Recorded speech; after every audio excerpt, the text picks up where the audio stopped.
Bienvenidos a La Verdad del Evangelio con Andrew Wommack, un ministerio de enseñanza que se enfoca en el amor incondicional de Dios y su gracia. Me encanta, he aprendido mucho de él. Que continúe, porque lo que está haciendo una diferencia en todo el mundo. Son prácticas, son directas y son fáciles de entender. Y ahora con ustedes, Andrew. Bienvenidos a nuestra transmisión de los viernes de La Verdad del Evangelio. Hoy estoy finalizando mi tercera semana enseñando sobre la verdadera naturaleza de Dios, y te aseguro que he mencionado muchas cosas. De ninguna manera puedo regresar y resumirlo todo, pero tenemos algunos materiales que estamos ofreciendo. No solo tenemos este libro que escribí hace mucho tiempo, de hecho, esta es la versión en español de este libro. Aquí está la versión en inglés sobre la verdadera naturaleza de Dios, y esta es una de las enseñanzas fundamentales que publiqué hace 30 o 40 años, y mi equipo acaba de hacer este libro de bolsillo, una introducción a la verdadera naturaleza de Dios. Es un regalo para ti. Es un breve resumen de esta enseñanza y lo estoy ofreciendo como un regalo. Tenemos material de estudio en mi sitio web, pero no hay forma de que pueda volver y resuma todo. Si te perdiste un episodio, por favor ve a nuestro sitio web y mira esta enseñanza por completo o adquiere los materiales que estamos ofreciendo, porque estas son cosas básicas que toda persona necesita saber. En fin, básicamente he enseñado que el Señor ha sido difamado, ha sido mal representado. Mira, Dios ha sido desprestigiado, dicen cosas sobre Él que en realidad no son ciertas. Si crees estas cosas, esto va a obstaculizar tu relación con Él. También necesitamos saber la verdad acerca de Dios y su naturaleza, porque entonces no serás susceptible a las mentiras que Satanás está diciendo. Mira, si conoces la verdad te hará libre. Pero lo triste es que mucha gente está confundida. No saben la verdad acerca de quién es en realidad Dios. Por esta razón he estado enseñando acerca de esto. Y una de las cosas en las que me he enfocado en la última semana es que es la ley la que ha provocado esta confusión acerca de quién es Dios realmente. No porque la ley esté mal, la ley es justa, santa y verdadera, pero la religión ha malinterpretado por qué Dios dio la ley. Pensaron que Dios había dado la ley para que pudiéramos guardarla, de manera que si cumplíamos con todos los requisitos de la ley, Dios nos aceptaría. Eso no es verdad. La razón por la que Dios dio la ley fue, en primer lugar, para mostrarnos cuál era su estándar de lo correcto y lo incorrecto, porque había sido tan tergiversada que la gente pensaba que estaba bien hacer todo tipo de cosas que no eran correctas a los ojos de Dios. Así que uno de los propósitos era mostrarnos cuál era el verdadero estándar del bien y del mal, de la santidad y del pecado. Pero también el segundo propósito de la ley, su función principal, era llevarnos a un punto donde desistiéramos de tratar de ganar el favor de Dios por medio de nuestras acciones, y que solo dijéramos: Dios, si esto es lo que demandas, si este es tu estándar de perfección, nunca podré alcanzarlo. Dios, sé propicio a mi pecador. Esta es la razón por la que Dios dio la ley. Como sabes, he citado esto varias veces, pero acompáñame a Gálatas capítulo 3, versículo 22. Mas la Escritura lo encerró todo bajo pecado, para que la promesa que es por la fe en Jesucristo fuese dada a los creyentes. Pero antes que viniese la fe, estábamos confinados bajo la ley, encerrados para aquella fe que iba a ser revelada. La ley era para encerrarnos, para quitarnos todos los caminos que nos acercaban a Dios. En cualquier dirección que nos dirigiéramos, había una ley que nos condenaba. Y si nos movíamos en esa dirección, había una ley que nos condenaba. Simplemente nos encerraba para que no tuviéramos a dónde mirar, sino hacia arriba. Dice en el siguiente versículo: de manera que la ley ha sido nuestro ayo para llevarnos a Cristo, a fin de que fuésemos justificados por la fe. Pero venida la fe, ya no estamos bajo ayo. Dice en el versículo 24 que la ley era un ayo, y ahora ya no estamos bajo ese ayo. Ya no estamos bajo la ley. Las personas que no entienden esto piensan que Dios demanda este nivel de perfección al que ninguno de nosotros puede acercarse, y por eso no dudan de la capacidad de Dios o de su poder milagroso, pero dudan que Dios usará ese poder a su favor porque su propio corazón los condena, porque no han sido tan santos y puros como deberían ser. Te digo que acabo de decir mucho aquí. Por eso, en los últimos 2 días, lo que estuve haciendo fue repasar la carta a los Hebreos, y estábamos en Hebreos capítulo 9, donde menciona todas estas cosas del tabernáculo o del templo, y habla de todas ellas excepto de los querubines. Dice que ahora no podemos hablar de ellos en detalle. La razón es porque los querubines estaban allí para evitar que la gente entrara directamente a la presencia de Dios, porque eran impíos e indignos. Por eso los querubines estaban allí. Literalmente mataban a la gente si alguien trataba de entrar al lugar santísimo.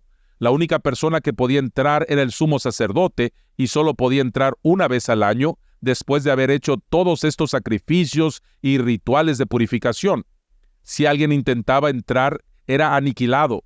Ese era el trabajo de los querubines. Pero ahora el camino al lugar santísimo, el camino directo a Dios, está abierto para nosotros por medio del cuerpo del Señor Jesús. De eso hablan estos versículos. En el versículo 6, estoy en Hebreos 9:6, dice: «Y así dispuestas estas cosas, en la primera parte del tabernáculo entran los sacerdotes continuamente para cumplir los oficios del culto. Pero en la segunda parte, solo el sumo sacerdote, una vez al año, no sin sangre, la cual ofrece por sí mismo y por los pecados de ignorancia del pueblo», dando el Espíritu Santo a entender con esto que aún no se había manifestado el camino al lugar santísimo, entre tanto que la primera parte del tabernáculo estuviese en pie. Así que esto está diciendo que bajo el antiguo pacto, la gente no tenía acceso libre a Dios, lo cual sí tenemos bajo el nuevo pacto. Ayer cité algunos de estos versículos. Estaré tratando con esto más adelante en los programas de la próxima semana. En Hebreos 9:9 dice, lo cual es símbolo. Esto está hablando acerca de esa primera parte del tabernáculo. Es símbolo para el tiempo presente, según el cual se presentan ofrendas y sacrificios que no pueden hacer perfecto en cuanto a la conciencia al que practica ese culto, ya que consiste solo de comidas y bebidas, de diversas abluciones y ordenanzas acerca de la carne, impuestas hasta el tiempo de reformar las cosas. Ahora comienza a decir varias cosas. Permíteme comenzar diciendo que habrá muchas afirmaciones en el capítulo 9 y 10 referente a que el Antiguo Testamento era algo temporal y solo operó hasta que Jesús vino y cumplió con todo el simbolismo y todos los rituales del Antiguo Testamento. Ahora que estamos en el Nuevo Pacto, ya no tenemos que seguir este simbolismo y ritualismo del Antiguo Testamento. Estas son buenas noticias, pero aún así la gente religiosa se ofende por esto, porque como dije, han tratado de mezclar el Antiguo y el Nuevo Pacto para poder representar a Dios como esta persona rígida y enojada que fue satisfecho por el sacrificio de Jesús, pero que en realidad todavía sigue muy enojado. Y de hecho, tenemos que escondernos detrás de Jesús, porque Dios el Padre se enojaría con nosotros. Eso no es lo que dicen estos versículos. La ira de Dios ha sido totalmente satisfecha. Ahora bien, voy a comenzar con estos versículos, pero permíteme citar este versículo de Juan capítulo 12 para ilustrar el punto de lo que estoy diciendo. En Juan capítulo 12, Jesús estaba hablando y defendiendo su autoridad, y la gente lo estaba desafiando una vez más. Esto está en Juan capítulo 12, versículo 27. Él dijo: «Ahora está turbada mi alma, ¿y qué diré? Padre, sálvame de esta hora. Mas para esto he llegado a esta hora. Padre, glorifica tu nombre». Vaya, qué gran oración. Jesús se enfrentaba a la muerte, no solo a la muerte física, sino que espiritualmente se enfrentaba a ser separado de Dios, convertirse en pecado por nosotros, y en realidad él aborrecía convertirse en pecado. Pero ¿cuál fue su oración? ¿Lo que le convenía a él? No. Le dijo a Dios: «Quiero que seas glorificado». Sabía que era la voluntad de Dios que él se convirtiera en el Cordero que quita el pecado del mundo. Así que hizo esta oración desinteresada: «Dios, quiero que seas glorificado, aunque eso signifique mi muerte y mi sufrimiento». Y dijo: «Entonces vino una voz del cielo: lo he glorificado y lo glorificaré otra vez». Y la multitud que estaba allí y había oído la voz decía que había sido un trueno. Otros decían: un ángel le ha hablado. Creo que esto es asombroso. Ellos escucharon la voz audible de Dios, y aún así algunas personas pensaron que era un trueno. Otros pensaron que era un ángel. Esto ilustra que el poder milagroso de Dios no convence a nadie. La fe es por el oír y el oír por la palabra de Dios. Si tienes un corazón que busca a Dios y que está abierto a Él, entonces los milagros solo confirmarán, establecerán y verificarán las cosas que se han estado enseñando de la palabra de Dios. Pero si tienes un corazón que está endurecido hacia Dios, aun si escucharas una voz audible del cielo, encontrarás alguna excusa para decir, bueno, solo fue un trueno. He visto gente resucitada de entre los muertos. He visto grandes milagros suceder. Personas que ya estaban confiando y creyéndole a Dios, pero que tal vez solo estaban luchando y necesitaban un poco de aliento. Vaya, esto solo les da un empujón y los ayuda a creer. Pero la gente que ya está endurecida contra Dios, no creerán aunque alguien resucite de los muertos. Puedes ver esto con Lázaro cuando resucitó de los muertos en el capítulo 11 del Evangelio de Juan. Algunas de las personas que lo vieron salir de la tumba después de haber estado muerto por 4 días, inmediatamente fueron a los escribas y fariseos y planearon cómo podrían matar a Jesús y a Lázaro otra vez. Vaya, esto me asombra, pero en realidad muestra que la fe no solo viene por lo que ves, no viene por ser forzado a algo. Tienes que tener un corazón para creer. Si tu corazón está endurecido hacia Dios, entonces de alguna manera u otra buscarás una explicación para desacreditar el poder milagroso de Dios. Esto fue lo que hizo esta gente. Y respondió Jesús y dijo, no ha venido esta voz por causa mía, sino por causa de vosotros.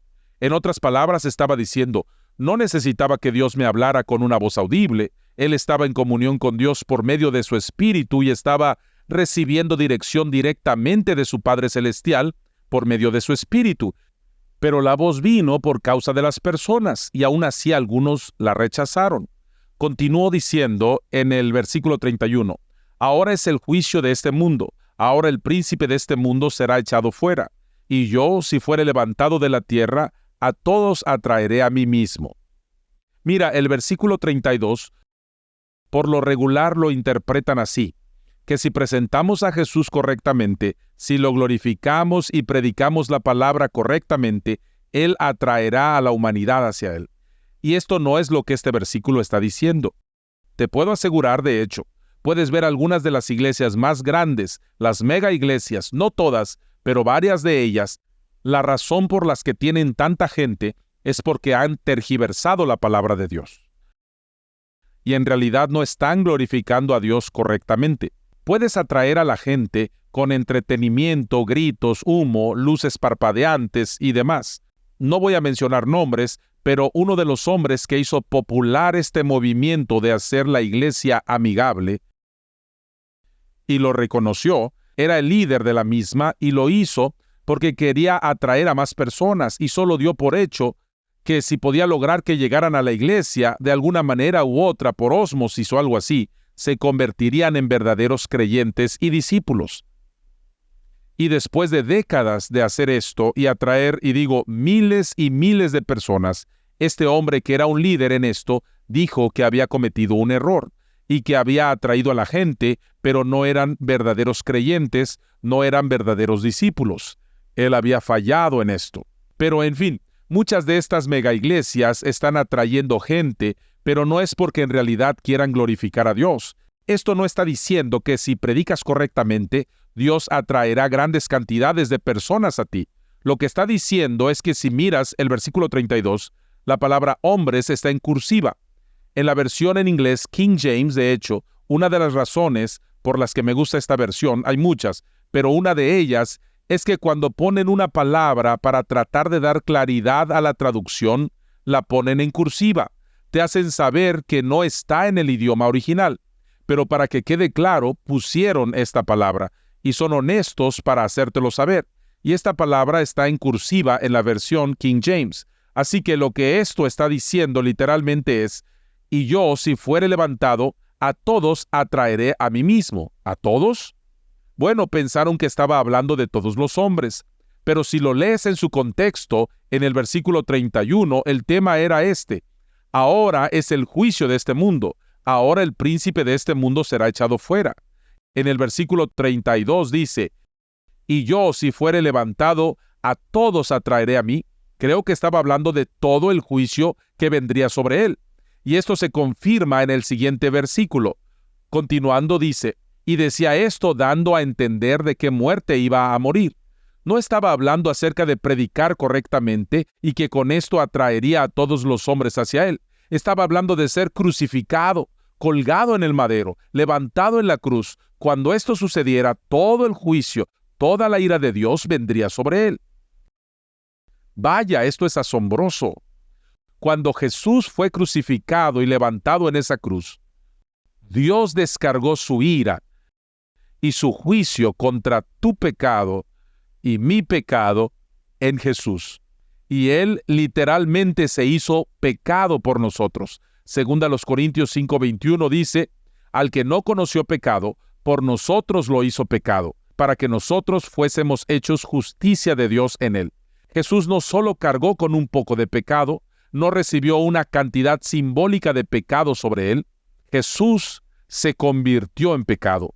Él no tuvo pecado, se convirtió en pecado. Esto es asombroso. Es asombroso que Dios Todopoderoso viniera a esta tierra en forma de hombre, sufriera y luego fuera crucificado. Solo estas cosas son muy malas, pero pensar que literalmente tomó todo el pecado de la raza humana, cada perversión, cada pecado sexual, todos los asesinatos, todas las mentiras y robos, Jesús se convirtió en todas estas cosas, y no lo hizo por partes. Literalmente se convirtió en pecado por nosotros. Esta es la razón por la que en la cruz dijo, Dios mío, ¿por qué me has desamparado? ¿Sabías que esto se dice en Salmos capítulo 22? Fue profetizado que él diría esto. Y el siguiente versículo del Salmo 22 dice, ¿por qué lo abandonó Dios? Es porque en el siguiente versículo dice, pero tú eres santo, tú que habitas entre las alabanzas de Israel. ¿Sabes por qué Dios abandonó a Jesús? Porque se hizo pecado. Este fue el juicio, este fue el castigo por el pecado, la muerte, la separación de Dios. Jesús fue separado de su Padre Celestial. Fue desamparado porque eso es lo que tú y yo merecíamos. Merecíamos ser desamparados y juzgados, y a esto se está refiriendo, y yo cuando fuere levantado, todo el juicio de Dios. No solo una parte, no solo una cantidad simbólica del juicio, sino la ira de Dios contra el pecado de toda la raza humana recayó sobre Jesús en la cruz y fue desamparado por Dios. Si realmente entiendes lo que esto significa, que todo su juicio, todo, quiere decir que no quedó nada. Dios no está enojado contigo, no está enojado conmigo por nuestros pecados. Él ha pagado por los pecados de todo el mundo. En 1 de Juan 2:2 dice, y Él es la propiciación. Esto quiere decir el sacrificio expiatorio. Está hablando de su crucifixión, cuando se convirtió en pecado por nosotros. Él es la propiciación por nuestros pecados, y no solamente por los nuestros, sino también por los de todo el mundo. Jesús no murió solo por la gente que sabía que lo aceptaría. Murió por la gente que sabía que lo rechazaría. Pagó por sus pecados. Ahora, esto no significa que sus pecados ya fueron borrados completamente, porque si ellos rechazan el pago que fue hecho, entonces tendrán que responder a Dios por lo que rechazaron. Así que no estoy diciendo que todos son salvos, pero el pecado de todos ha sido expiado. El pago fue hecho. Jesús pagó por los pecados de todo el mundo. ¡Wow! Esto es asombroso. Él ya pagó por tus pecados y los míos. No tenemos que hacer algo para apaciguar a un Dios enojado. Él ha sido apaciguado por medio de lo que Jesús hizo. Y lo único que tenemos que hacer es creer y recibir lo que Jesús hizo. O si dudamos de esto, tendremos que responder por nuestros pecados. Tendremos que responder por el pecado de rechazar a Jesús, el pago por nuestros pecados. Pero todo el pecado ha sido cubierto. Y esto es lo que estos versículos en Hebreos 9 están diciendo. Era imposible que un animal pudiera quitar los pecados del mundo, pero lo que los animales no pudieron hacer, Jesús, el Cordero de Dios, perfecto y sin pecado, el Hijo de Dios, tomó tu pecado y el mío en su propio cuerpo y murió. Así que lo que ahora tenemos que hacer, mira, ya no tenemos que guardar y cumplir con todos los mandamientos y demás cosas para que Dios nos acepte. Dios nos acepta basado en lo que Jesús hizo por nosotros, y lo único que Jesús dijo que tenemos que hacer es solamente creer y recibir. Si lo hacemos nuestro Señor, si nos sometemos y recibimos la salvación como un regalo por medio de Jesús, entonces seremos tratados como si nunca hubiéramos pecado. Es una noticia casi demasiado buena para ser verdad, pero eso es el Evangelio.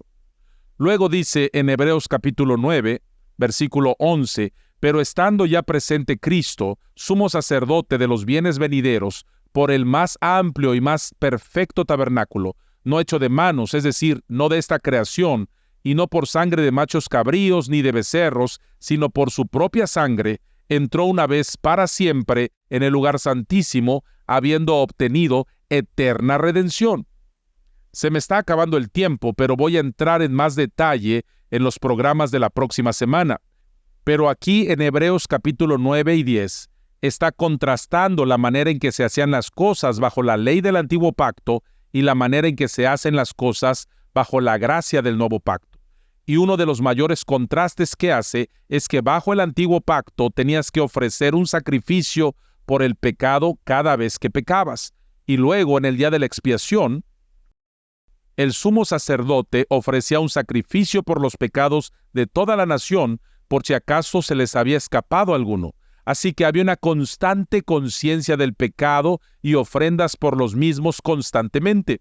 Pero bajo el nuevo pacto, en el versículo 12 dice que Cristo entró una vez para siempre en el lugar santísimo, habiendo obtenido eterna redención. Y creo que hay 4 o 5 veces aquí en el capítulo 9 de Hebreos que hace este contraste entre el antiguo pacto y el nuevo pacto, que en lugar de hacer muchos sacrificios por los pecados, un solo sacrificio por los pecados, trató con tus pecados para siempre. Esto es asombroso. Esta es una gran diferencia. Sin embargo, el cristiano promedio de hoy todavía cree que cada vez que peca es una nueva transgresión contra Dios y tiene que ir a Dios, confesar ese pecado, recibir perdón y cubrirlo con la sangre. Y si no lo hace, si vive con un pecado no confesado en su vida, entonces, como dije en esta semana, la interpretación extrema es que pierdes tu salvación cada vez que hay un pecado no confesado, y si murieras así, irías al infierno. O bajo el mismo principio, solo que con una consecuencia menor, es que no pierdes tu salvación, pero pierdes todos los beneficios de tu salvación. Dios no podrá relacionarse contigo, no contestará tus oraciones, no te usará si hay alguna clase de pecado en tu vida. Así que constantemente, cada vez que pecan, tienen que tratar con esto como si fuera una nueva transgresión que los ha separado de Dios. Pero aquí dice que Jesús entró una vez y obtuvo eterna redención. No una redención momentánea hasta la próxima vez que peques, sino la eterna redención, pasada, presente e incluso de los pecados que aún no has cometido. Vaya, sé que esto es radical. Sé que algunas personas están pensando, ¿qué estás diciendo? Tienes que sintonizarnos la próxima semana para que pueda explicarte esto, o puedes adquirir el libro La verdadera naturaleza de Dios, puedes visitar mi sitio web donde hay materiales de estudio, y también mi equipo tomó esta enseñanza y en realidad resumieron algunas de las cosas que están en este libro. Este es un libro de bolsillo que solo es una breve introducción o resumen de la enseñanza sobre la verdadera naturaleza de Dios. Este es un regalo completamente gratis para ti. Escucha a nuestro presentador y por favor llama o escribe hoy. Gracias por ver nuestro programa La Verdad del Evangelio con Andrew Wommack. Esperamos que hayas sido bendecido por la enseñanza de hoy. Andrew está ofreciendo la enseñanza Introducción a la verdadera naturaleza de Dios, una introducción a la serie La verdadera naturaleza de Dios, como un regalo gratuito para ti hoy. Esta oferta está limitada a un libro de bolsillo gratuito por hogar y descarga digital gratuita para países fuera de los Estados Unidos. Me gustaría animarte a que por favor adquieras este libro de bolsillo sobre la verdadera naturaleza de Dios. La mayoría de la gente no entiende la naturaleza de Dios. Piensan que es malo, que es severo, cuando la Biblia dice que Dios es amor. Esto cambiará completamente tu relación y tu idea acerca de Él. Así que adquiere ya La verdadera naturaleza de Dios en español. Contáctanos hoy mismo para recibir tu libro de bolsillo gratuito o la descarga digital de Introducción a la verdadera naturaleza de Dios. La verdadera naturaleza de Dios también está disponible como libro, USB y álbum en DVD. Puedes recibir esta enseñanza y muchos otros recursos en español visitando nuestro sitio web en awmi.net/español o llamando al 719-635-1111. Si te encuentras fuera de los Estados Unidos, puedes solicitar estos materiales vía WhatsApp en AWM México. Esperamos escuchar de ti hoy mismo. Los asociados de Andrew están dando donaciones para ayudarlo a transmitir su nuevo programa en español a los hogares del habla hispana. Las enseñanzas de Andrew y los programas de televisión están siendo traducidos para hacer que llegue la palabra de Dios que cambia la vida en el idioma español. Si tú has sido bendecido por este ministerio, te pedimos que consideres convertirte en un asociado de Andrew Wommack Ministries en awmi.net/español. Gracias por tu generosidad y esperamos escuchar de ti hoy. Si realmente pudiéramos entender esto, tendríamos una nueva comprensión de Dios y de cómo es en realidad. Dios nos amó tanto a ti y a mí. Él sabía que tú y yo nunca seríamos capaces de mantener ningún pacto basado en nuestras propias acciones. Así que Él vino e hizo un pacto con Jesús basado en sus acciones. Jesús vivió perfectamente, vivió santamente y se ganó el favor de Dios. Así que obtuvo toda la bondad de Dios porque se la merecía, porque vivió santamente. Pero luego incluso fue más allá de eso y se ofreció a sí mismo como sacrificio. Y cada partecita de la ira y el castigo de Dios en contra de nuestro pecado cayó sobre Jesús y lo castigó a Él para que tú y yo no tuviéramos que ser castigados. Y lo único que tenemos que hacer para recibir esto es humillarnos y recibir a Jesús como nuestro Salvador personal. Recibirlo por medio de Jesús, no por medio de nuestras obras. Verás, cuando Jesús dijo, todo cuanto pidiereis al Padre en mi nombre os lo dará. Cuando una persona religiosa dice en el nombre de Jesús, solo son palabras que dicen antes de amén.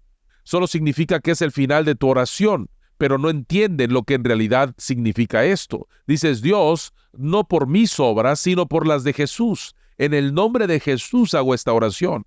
Y por lo regular dirán, Dios, he vivido en santidad, ayuno, oro, estudio la palabra, doy mis diezmos, hago esto y aquello. Ahora muévete en mi vida en el nombre de Jesús.